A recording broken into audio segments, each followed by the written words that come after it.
Yeah, no one tells you when things are coming back. So my right hand has just started to come back, like right after when COVID started. Look at that. Yeah. So. And that's honestly the difference of a lot of things. Holding utensils. I mean, Yeah. that's huge. Yeah.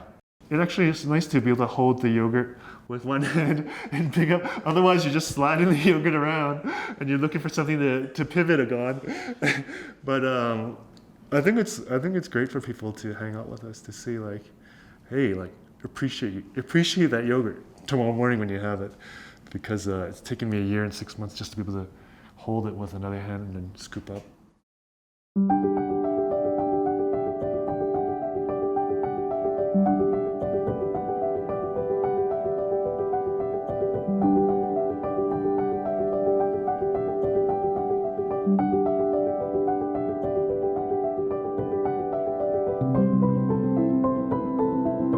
I am a Colorado native and a recent quadriplegic. Got injured snowboarding and broke my neck at C5. It was the end of my sophomore year in high school. I was 15 at the time, and unfortunately he rolled it over 4 times, which instantly broke my neck, my C4 vertebrae, and instantly paralyzed me. Got injured about 2 years ago in Whistler, Vancouver. I was on a bike and it hit a tree trunk and just a whiplash. I am a Paralympian. I'm a cancer survivor from synovial sarcoma, which resulted in the amputation of my right leg above the knee. And I now am an advocate for disability. I do podcasts, I do a lot of public speaking, and I'm just here to spread the good word.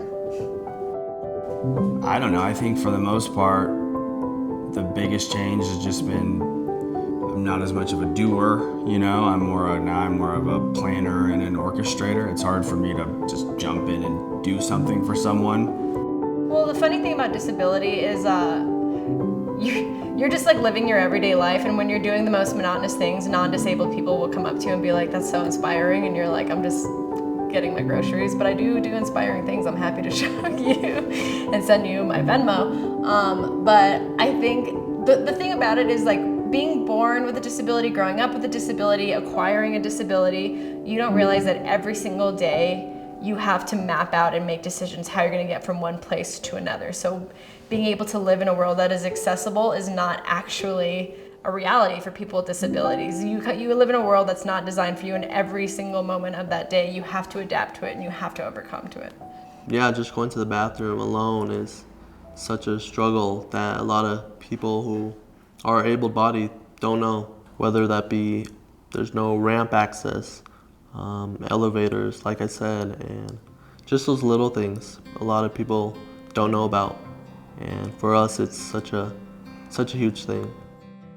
Access is like a civil right. This is a civil rights movement. The ADA is still very much about civil rights and being able to enjoy everything else that the world gets to enjoy. That is a human and civil right. And we so often forget and overlook people with disabilities because it's inconvenient. But you know what else is inconvenient is being disabled. Got to go to Garth Brooks. Some friends pulled me out of the hospital, took me to Garth Brooks. We were on an elevated ADA platform in the middle of the field, and I was one of 3 wheelchairs. And that's when we had this idea of, why are there not more people in wheelchairs at this show? 89,000 people at Mile High Stadium and 3 wheelchairs on the ADA area. So that made no sense to me. So that's when we were like, here we are feeling this amazing show and going through this amazing experience, and there's people that can't get here. Before my accident, I was always outgoing, always going to concerts, and just being able to get back to the real world to go to a concert was such a surreal moment of being alive again. Your first reaction when you're injured is probably no, unless there's someone that you trust that will take you there. And but then once you're there and the music's there, you're just like any one of the fans, like, and you can just feel that energy connect everyone. And that's what I think a lot of people miss is like, not everybody has the ability to call a couple friends to load them up into an Uber or load them up into a buddy's truck and take them to do something, and that's the market we're after.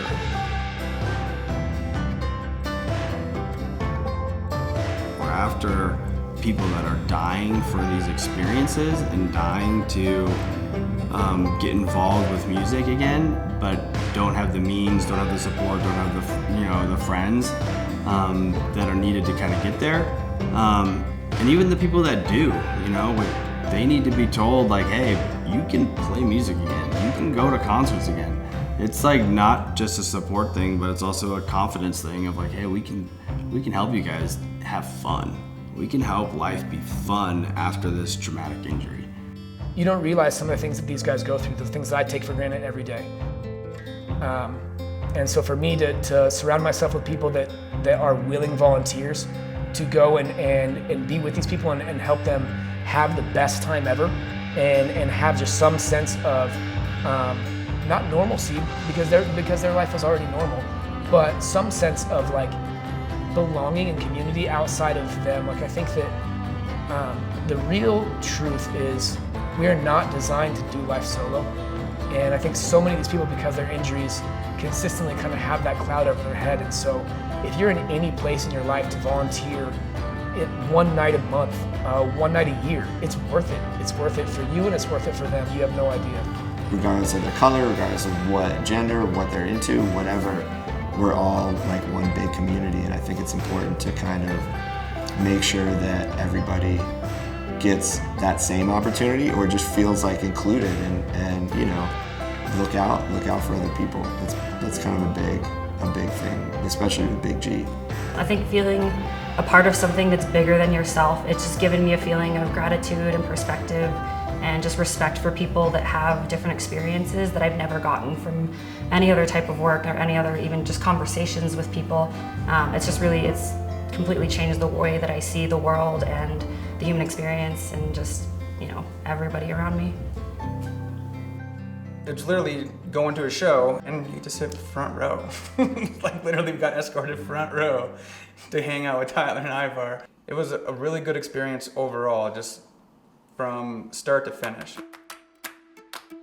You should get involved with Thunk Foundation because you will feel inspired and motivated and just realize that living isn't just going through the motions.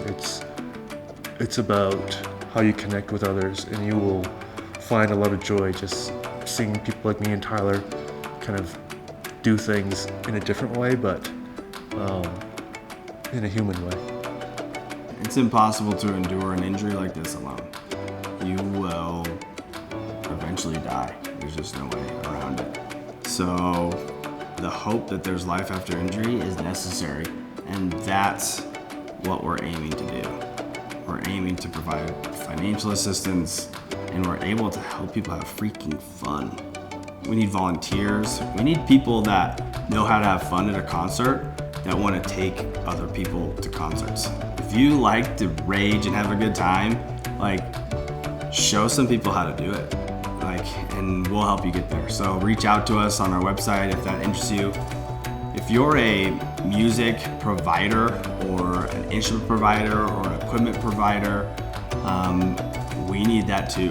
We would love to start cultivating some relationships with manufacturers that can help us create instruments, build instruments, and provide instruments to people that are really excited to start playing music again. So we need your help. This is a thing that we're trying to tackle, and we can't do it on our own. Even if it's just telling a friend about it or posting about it on social media, every little bit helps. It's greatly needed and it's gonna be big. Chat with them, figure out a way to help, do something special for somebody.